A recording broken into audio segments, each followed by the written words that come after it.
Hi, my name is Maya Maxwell, and the fitness activity I chose to modify for unique needs is a glute bridge. Glute bridges target your largest glute muscle, the glute max. The glute max is used in almost all everyday activities, like standing, walking, squatting, or even just climbing the stairs. In the next clip, I will show a modified glute bridge progression, making the exercise inclusive to those with a lower extremity injury, like amputees, or people that suffer from hip pain and low back pain. Your normal glute bridge first. So you want to be seated on a flat surface, with your bum on the ground, with your legs bent at a 90-degree angle or more, and you want to be laying flat on your back. And to start your glute bridge, you're going to squeeze your glutes and raise your hips to the top, hold at the top for a second, and go back down. You have your hands at your side, resting on your stomach. The main idea here is to squeeze your glutes and then lift, and then hold and back down.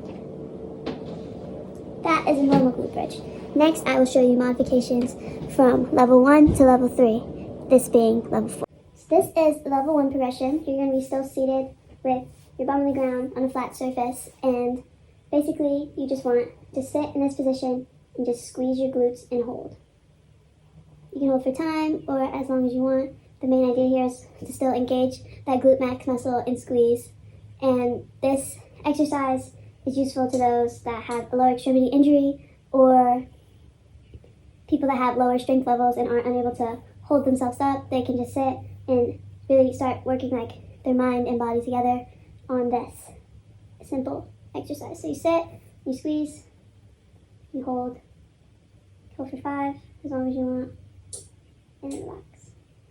And this is just a simple way to re-engage your glutes, especially if someone's coming back from an injury or if they just don't utilize these muscles. Level 2 progression is closer to a normal glute bridge, but only one leg will be working, so it'll be an isometric exercise. And it's isolating one half of your body in just one part of your glute max muscle. So, to start, you want to be on a flat surface. People are usually like on a flat table. You want to be elevated, so you have one foot on the ground and the other is on another surface. So, you want to do the same motion, lay flat on your back. One leg is bent up here and the other is bent on the ground. And the leg that is on the ground is going to be the one working. So you want to do the same thing. Squeeze your glute, engage it, and lift your hips. You can hold and back down. Squeeze, hold, and back down. It's important to push through your foot, but mostly use your glute and squeeze.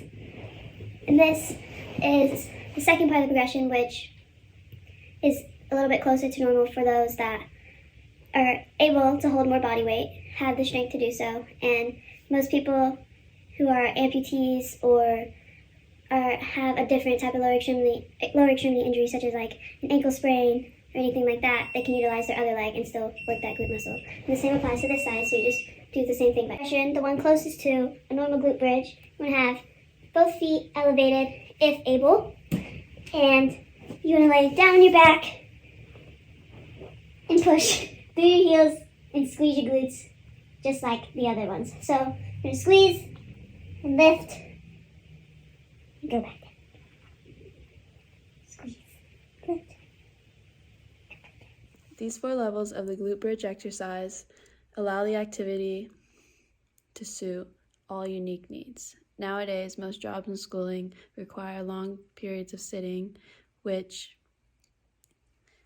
disengages the glute max muscle, and this causes it to weaken. Performing this exercise at any of the 4 levels provided allows the muscle to strengthen over time and aid those experiencing pain in the surrounding hip and back areas. It also allows those with lower extremity issues to modify the exercise and still engage their glute max and be able to strengthen it for their own safety and prevent other injury risks from occurring.